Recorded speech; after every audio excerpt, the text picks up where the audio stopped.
بسم اللہ الرحمن الرحیم نحمدہ ونصلی علی رسولہ الکریم اما بعد۔ اللہ تعالی ہمیں رمضان کی قدر کی توفیق دے کہ ایک ایک لمحہ کتنا قیمتی ہے، لیکن نفس شیطان یہ رمضان سے پہلے سے کچھ پروگرام بنا لیتے ہیں کہ امت کو رمضان میں کن کن ایسی چیزوں میں لگا دینا ہے تاکہ رمضان میں نفع اٹھانے کے بجائے بڑے بڑے نقصانات اٹھائیں۔ یہ اس لیے جیسے ہم رمضان آنے سے پہلے کچھ تیاریاں کرتے ہیں، ویسے نفس و شیطان مل کر بھی تیاری کرتے ہیں۔ ان تیاریوں میں ایک تیاری تو یہ بھی ہے، بہت سی ہے، لیکن اس وقت ایک مضمون ہے، اللہ کرے میں بھی سمجھوں اور صحیح بات ہے تو لوگ بھی سمجھ جائیں، اور غلط ہے تو نہ میں سمجھوں نہ کسی کو سمجھاؤں۔ رات کو جاگنے کا نظام۔ رمضان المبارک کی راتیں اللہ والے اللہ کی یاد میں جاگ کر گزارتے۔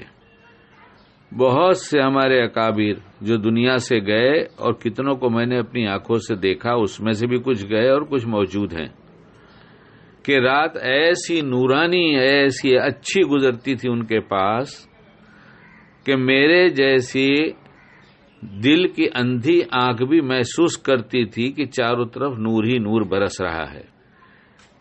نماز میں ہے، تلاوت میں ہے، اللہ کی یاد میں ہے، اور تھک گئے تو یہ کہہ کر لیٹے کہ سو رہا ہوں، آدھے گھنٹے میں جگا دینا۔ لیکن ایسے بزرگوں کو دیکھا کہ کبھی جگانے کی نوبت نہیں آئی، جب ان کے قریب پہنچے تو اٹھ کر بیٹھ گئے، ہاں میں اٹھ گیا۔ اور کچھ ماحول بناتے تھے، اور کچھ ماحول بنتا تھا تو کچھ لوگ ایسوں کے پاس جمع ہو کر رات رمضان کی عبادت میں گزارتے تھے۔ تو شیطان نے بھی پروگرام بنا لیا ہے، کہیں فٹ بال ہو رہا ہے، کہیں والی بال ہو رہا ہے، کہیں کرکٹ ہو رہا ہے، کہیں کیرم ہو رہا ہے۔ رات کو ایسی واہیات چیزوں میں گزارا جا رہا ہے، اس کا نتیجہ صبح میں دن میں سونے پر پڑتا ہے۔ نہ رات میں کچھ کمائی ہوئی، نہ دن میں کچھ کمائی ہوئی، رات بھی گنوا دیا، دن بھی گنوا دیا۔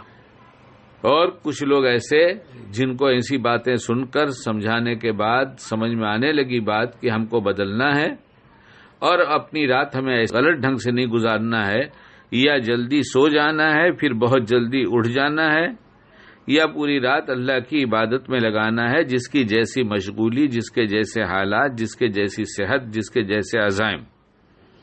لیکن کرنے کے کام تو یہی تھے کہ یہ کیا جاتا، لیکن اس کے بجائے گھر میں کیرم کھیلا جا رہا ہے۔ اور اگر کوئی گھر کا ایسا فرد جو اللہ والوں کے پاس جا کر بدل رہا ہو، اور اس نے طے کر لیا کہ جلدی سو جائیں گے تاکہ جلدی سے اٹھ جائیں اور اللہ اللہ کریں، تو گھر والے اس کو تانا دے رہے ہیں کہ کہاں جاتا ہے، بگڑ رہا ہے، یہ کیا بدل گیا، یہ کیا ہو گیا، کبھی تو ایسا نہیں سوتے تھے، ابھی تم کو کیا عادت لگ گئی ہے۔ یعنی دین خراب لگنے لگا، رمضان کی عبادت کی راتیں خراب لگنے لگیں۔ رمضان میں ایک آدمی اچھی نیت سے سو گیا کہ میں سو رہا ہوں، اٹھوں گا تو پھر اللہ کی عبادت کروں گا، اور سو رہا ہوں تاکہ گناہوں سے بچا رہوں، ایسی بہت سی اچھی نیتیں کی جا سکتی ہیں۔ تو اس کا سونا اس ایمان والے کے گھر میں جہاں رات لہو و لعب میں اور غلط کاموں میں گزاری جا رہی ہو، اس کو یہ دینی اعمال برے لگ رہے ہیں۔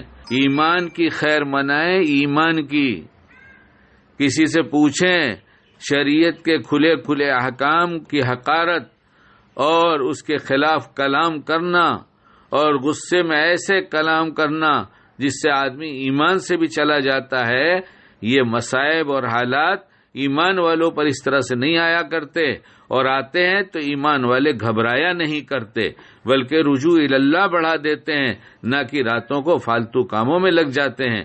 اللہ ہمیں رزق حلال عطا فرمائے۔ اللہم ارزقنی طیبا واستعملنی صالحا۔